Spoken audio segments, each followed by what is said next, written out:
A quote from my parents' fridge magnet says, "Worry is like a rocking chair.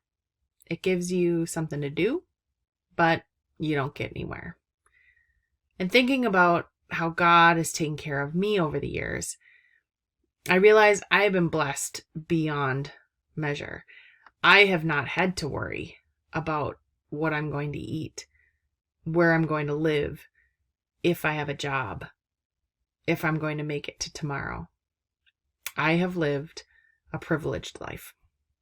I don't think that means that I don't have to work for what I need and that it's just given to me, but I do believe I was given opportunities where other people weren't. Even though I might not have always known what I was doing, in reflection, I see that I was putting my life in God's hands through my obedience and service to others. I was a yes, ma'am. This week's story was all about obedience and saying yes. But growing up, my favorite response to my parents was no. Not that I wouldn't do what they'd say, but it was my protest that made it feel like I had some form of power in saying yes or no. There wasn't really a question when I was asked to do things for church or for the family. It was really rhetorical. Yet I still felt the need to say no. Over the years, I have learned that my family has had a history of saying yes, and I have been able to follow models of what it means to be obedient to God. My great-grandmother taught Sunday school and was the wedding coordinator at her church in International Falls, Minnesota. And as my mother reflected in her service to church, she took that model as something that our family was destined to do. Helping people during significant milestones in their church life, weddings, funerals, were those times where we gathered to be in community together. Any special moments were not to go overlooked. My grandmother was a servant as a nurse working at the state hospital in Fergus Falls, Minnesota, along with the rest of my grandparents, all serving in different ways. My grandma, Alice, was a younger leader who worked with many people with disabilities or mental health needs. She was said to have an iron fist in a velvet glove. She knew when she needed to be strong and assertive, but was able to do that in a way that was showing compassion and comfort for both those she cared for and managed. I have taken that model and tried to apply it to my own life, not knowing that that was a direction I might go. My grandfather, who also worked at the state hospital, had patients come and work in their gardens at their home and try and rehabilitate them so that they were ready to go home to their families. Giving people a sense of purpose and normalcy provided the patients opportunities to be a part of a community again. My father, Tom, taught Sunday school for years, helped lead communion instruction, chaperone youth events, and be the source of comfort and compassion for those who needed a hug regularly. He is also considered my mom's right hand. In fact, I don't know when my father ever said no to anyone who needed help. It just isn't in his vocabulary. My mother, Becky, in my mind, is the epitome of service to others. As I said before, she considered that model of my great-grandmother to be her model of how her service would look to our community.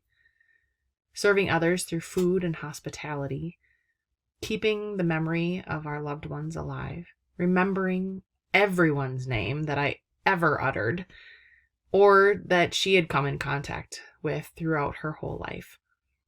My mother always wants to make things special for people, where others might think it's excessive or doing too much. She couldn't see it any other way. So with all of these models, you can imagine how I spent my youth living at church. So when we were doing Families Moving Forward and housing families for a week at a time, it wasn't a far stretch of my mind, since I figured we lived there anyway. Living and breathing church life and balancing athletics, service through the YMCA, and having some form of a social life kept me quite busy. We were always thinking about what we were going to do next. Helping in the kitchen, serving events, choir, youth events, and of my teenage years, the most important was work camp. With group work camp, we traveled across the country, experiencing life outside of our city, meeting others who wished to serve, worshiping together, and giving our gifts to help others. Spending the year doing fundraisers to be in service to others by repairing homes and building on our faith, these were moments that I cherish and wouldn't have changed for anything. What an easy thing to say yes to. What an easy way to be obedient in my mind. Some people thought I was crazy to spend so much money and time, but what I received out of that giving was so much more. You never know what is in store for you when you are obedient to God. This trust has been hard to understand.